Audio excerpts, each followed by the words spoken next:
Akola railway स्थानकाच्या फलाट क्रमांक 1 जवळील विहिरीत एका युवकाचा मृतदेह आढळून आला। घटनेची माहिती मिळताच जीआरपी आणि रेल्वे सुरक्षा दलाने तातडीने कारवाई करत मृतदेह बाहेर काढला। ही आत्महत्या आहे की घातपात याबाबत तपास सुरू आहे। अकोला रेल्वे स्टेशनच्या प्लॅटफॉर्म क्रमांक 1 लगतच्या विहिरीत आज सकाळी युवकाचा मृतदेह आढळून आला आणि परिसरात मोठी खळबळ माजली। स्टेशन परिसरातील कर्मचाऱ्यांना ही बाब लक्षात येताच त्यांनी तात्काळ रेल्वे पोलिसांना माहिती दिली। काही क्षणातच रेल्वे सुरक्षा दलाचे पथक घटनास्थळी दाखल झाले आणि मृतदेह बाहेर काढल्यानंतर पंचनामा करण्यात आला। मृत युवकाची अद्याप ओळख पटलेली नाही। हा प्रकार आत्महत्या आहे की घातपात या संबंधित जीआरपी कडून सर्व शक्यता तपासल्या जात आहेत।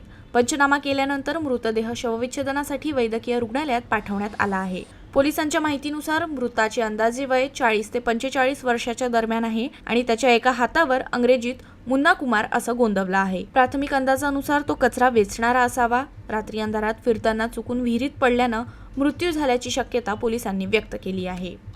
अकोला रेल्वे स्टेशन येथे प्लॅटफॉर्म नंबर 1च्या बाजूला वॉल कंपाऊंडच्या बाजूला लागलेली एक विहीर आहे। त्या विहिरीमध्ये आज एक प्रेत मिळालेलं आहे। पुरुष जातीचं प्रेत आहे। वय अंदाजे 40 ते 45 वर्ष।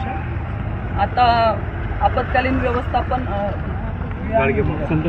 संत गाडगेबाबा आपत्कालीन व्यवस्था कमिटी जी आहे त्यांच्या मदतीनं प्रेत बाहेर काढण्यात आलेलं आहे। पुढील पोस्टमॉर्टम आणि इतर कारवाई करण्याची तजवीज ठेवलेली आहे। आता पुढील अधिक काही माहिती असेल तर त्याबाबत